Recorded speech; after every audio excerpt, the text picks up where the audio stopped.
जय गुरुदेव। राधा स्वामी सत्संग व्यास हक हलाल की कमाई पेज नंबर 6 से कुछ शब्द हैं जो आपसे साझा कर रहा हूँ। सं- संत मत संत मत कथ संत मत कथनी का नहीं करनी का मार्ग है। यह अध्यात्म के उच्च और पवित्र सिद्धांतों को अमली जामा पहनाने पर उन्हें अपने जीवन में व्यवहारिक रूप में उतारने पर जोर देता है। संत महात्माओं ने नेक कमाई की महिमा की है और इस बात पर जोर दिया है कि परमार्थ के एक सच्चे साधक के लिए अपनी निजी कमाई दशा नौहा की कमाई अथवा हक हलाल की कमाई बहुत जरूरी है। कहावत है, जैसा खाबे अन्न वैसा होबे मन। अनु अनुचित रूप में कमाए हुए अनुचित रूप में कमाए हुए धन से प्राप्त आहार या भोजन अनुचित विचारों का अनुचित वित्तियों का जन्म देता है। ऐसा आहार मन को निकृष्ट विचारों और संकल्पों का अखाड़ा बना देता है, जिसमें फलस्वरूप परमार्थ में उन्नति करना असंभव हो जाता है। अपनी मेहनत की कमाई को त्याग कर अपना बोझ दूसरे पर डाल देने वाले, पूजा के धन चढ़ावे और भेंट पर पलने वाले और चोरी ठगी बेईमानी धोखे छल आदि द्वारा पराया धन हथियाने वाले लोग परमार्थ की उन्नति नहीं कर सकते। चाहे ऐसे लोग अपने आप को बहुत बुद्धिमान, सियाने या चतुर समझे, पर असल में वो अपने आप को ही धोखा दे रहा है। इसीलिए संत महात्माओं ने नेक कमाई पर जोर दिया। वे कहते हैं कि मन और आत्मा की गांठ बंधी हुई है, जिसे जड़ चेतन की गांठ कहा जाता है। मन की प्रवृत्ति चंचल है, वह पल भर के लिए भी स्थिर या निश्चल नहीं रहता, और जब तक मन का साथ न दे आत्मा अंदर से चढ़ाई करने में सफल नहीं हो जा सकती।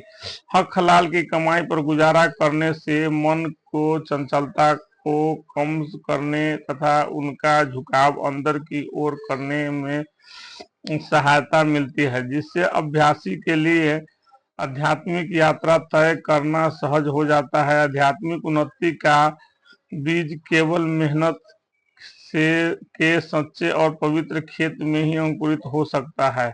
सच्चे परमार्थ में भीख, बेईमानी और धोखे द्वारा कमाए हुए धन के लिए कोई स्थान नहीं है। जब कोई रोगी इलाज के लिए डॉक्टर के पास जाता है तो डॉक्टर उसके रोग की पहचान करके उसे दवाई देता है। साथ ही वह रोगी को दो बातें ध्यान रखने की हिदायत देता है कि एक तो यह कि दवाई समय पर ली जाए, और दूसरी कि बताए गए परहेज की पालन जरूरी की जाए। रूहानियत के क्षेत्र में संत सतगुरु अज्ञानता से पीड़ित संसारियों के लिए डॉक्टर या वैद्य बनकर आते हैं। वे नाम की दवाई देते हैं और उनके नियम पूर्वक सेवन की ताकीद करते हैं। साथ ही वे कुछ जरूरी परहेज भी बताते हैं, जिनमें से यह है कि वे पराया हक छीनने या छल कपट से धन कमाने से बचे और हक हलाल की कमाई पर गुजारा करें। संत महात्माओं ने अपने उपदेश में स्पष्ट और जोरदार शब्दों में हक हलाल की कमाई पर बल दिया है। परमात्माओं के भक्तों ने स्वयं नेक रहनी तथा हक हलाल की कमाई जिंदा मिसाल बनके परमार्थ के साधकों के जीवन में अधिक से अधिक पवित्रता अपनाने की प्रेरणा दी है। हक हलाल की कमाई से महात्माओं का तपस्या उस धन से है जो सच्चाई और नेकी द्वारा कमाया गया है, जिस पर न्याय, कानून और नैतिक दृष्टि से भोग करने वाले का हक या अधिकार हो, जिसे कमाने में देश और समाज के नियमों तथा मानवता का हनन न किया गया हो, जिसे प्राप्त करने के लिए किसी भी का भी नुकसान न किया गया हो तथा जिसमें से परिवार तथा अन्य भागीदारी को उनका हिस्सा न्यायपूर्वक दे दिया गया हो। सच्ची और नेक कमाई, स्वास्थ्यिक आहार, शुभ विचार, नेक आचरण, मालिक के प्रेमियों और संगत और नाम का अभ्यास संत मत में प्रमुख आवश्यकता है।